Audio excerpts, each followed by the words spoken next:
नमस्कार, हस्तीस कोकणी किचनमध्ये तुमचं पुन्हा एकदा मनपूर्वक स्वागत। आज आपण करणार आहोत नाचणीचे घावण। तर असे हे जाळीदार नाचणीचे घावण कसं बनवायचे ते आपण पुढे बघूया। तर हे नाचणीचं घावण करण्यासाठी इथे मी एक लहान वाटी नाचणीचं पीठ घेतलेलं आहे। हे पीठ थोडंसं असं सरसरीत असलं पाहिजे, बारीक असलं तर घावण चांगलं येणार नाही, म्हणून सरसरीत दळून आणा। आता यामध्ये पाव चमच्यापेक्षा कमी अगदी मीठ घालायचं आहे, कारण लहान वाटीने आपण पीठ घेतलेलं आहे म्हणून पाव चमच्यापेक्षा कमी मीठ घातलं आहे। आता याच वाटीने आपल्याला 2 वाट्या पाणी घालायचं आहे। 1 वाटीसाठी 2 वाट्या पाणी। आता हे मिक्स करून घेऊया आधी। तर हातानेच आधी मिक्स करून घ्या, म्हणजे छान मिक्स अगदी होतं। जरा यामध्ये गुठल्या असता का म्हणे मोडून घ्या चांगले। सर्व गुठल्या अगदी मोडून झालेले आहे। आता आपण घावण करायला घेऊया। तर इथे मी भिड्याचा तवा घेतलेला आहे, याला थोडंसं तेल लावायचं आहे। आता इथे गॅस मोठा करायचा आहे आणि एक लहानसा पेला घ्यायचा आहे आणि पीठ असं वर खाली करून घ्यायचं आहे। मग त्यानंतर तव्यावरती सोडायचं आहे। तर आधी काठाने सोडून घ्या।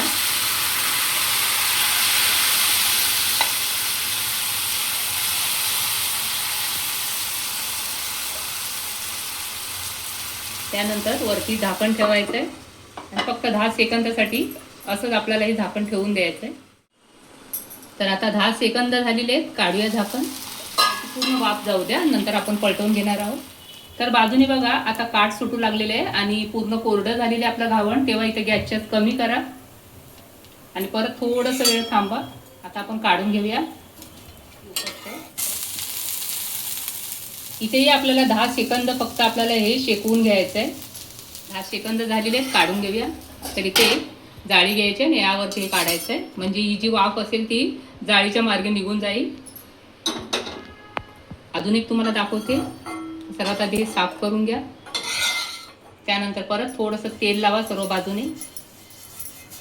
त्यानंतर हे जे पीठ आहे खाली बसलेलं आहे ते वरखाली आधी करून घ्या।